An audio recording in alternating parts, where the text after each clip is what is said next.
साबिक़ वज़ीर जगदीश रेड्डी ने कहा है कि वज़ीर ज़राअत ने खुद कबूल किया है कि किसानों का कर्ज माफ़ करना हर किसी के लिए मुमकिन नहीं है। साबिक़ वज़ीर जगदीश रेड्डी ने तेलंगाना भवन में मीडिया से बात करते हुए कहा कि रेवंत रेड्डी के लिए पुराने लोगों का त्यौहार आ गए हैं। रेवंत रेड्डी आवाम को दबाने और धमकियां देकर हुकूमत चलाने के फरेब में हैं।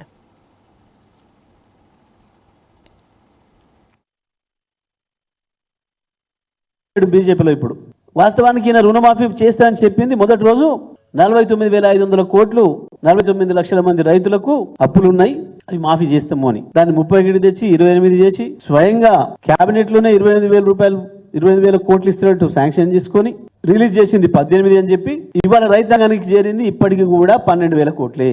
49 నుంచి 36 నుంచి 28 చేసి అసలు ఇచ్చింది 18 రిలీజ్ చేసామని చెప్పి ఇప్పటికి రైతాంగం చేతికి చేరింది కేవలం 12,000 కోట్లు. మిగతావన్నీ పచ్చి అబద్ధాలు. 12,000 కోట్లు ఇప్పటి వరకు రైతు ఖాతాల్లో చేరింది అని చెప్పి స్వయంగా ఆర్థిక శాఖ మంత్రి ప్రకటించి వ్యవసాయ శాఖ మంత్రి ప్రకటించిన తర్వాత ఈ రోజు వరకు మీరు ఇచ్చింది కేవలం 480 మంది 490 మంది రైతులకు ఇచ్చారు. అంతమించి ఒక్క రైతు కూడా ఇయ్యలే. గత 3 నెలల కాలంలో మీరు దేవుళ్ళ మీద ఒట్టు పెట్టి వాయిదాలు వేసుకుంటూ వచ్చి ఇచ్చింది ఇంతమంది రైతులకి. 2 లక్షల మంది చేసిన ఒక ఆయన మాట్లాడతాడు, ముఖ్యమంత్రి మాట్లాడతాడు స్వయంగా 2 లక్షల వరకు చేసిన అని. అదే వ్యవసాయ శాఖ మంత్రి కాలేదు అందరికీ అని చెప్తాడు. ఊర్లలో ప్రజల్ని అడిగితే కూడా ఎవరు మాకు కాలేదు, 40,000 ఉన్న వాళ్ళు కూడా కాలేదు అని చెప్తున్నారు.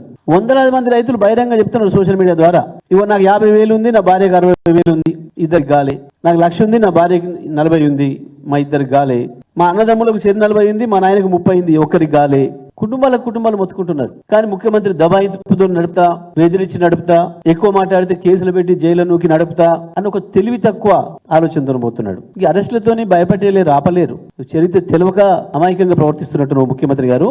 అరెస్టులతోని ఈ ప్రపంచంలో ఎక్కడ ఇవ్వని ఏ ఉద్యమాన్ని ఆపలేకపోయినారు, ప్రజలు నిర్వహించలేకపోయినారు. వాడు కూడా ఎవడో చిన్న నేరస్తుడు భయపడతాడు, ఎవడో తప్పు చేసినప్పుడు భయపడతాడు. కానీ ప్రజలకి ఎందుకు భయం? నువ్వు భయపడాలి, బాకీ ఉంది నువ్వు కాబట్టి, రాసిచ్చినోడి నువ్వు కాబట్టి నువ్వు నీ పార్టీ భయపడాలి, నీ రాహుల్ గాంధీ భయపడాలి.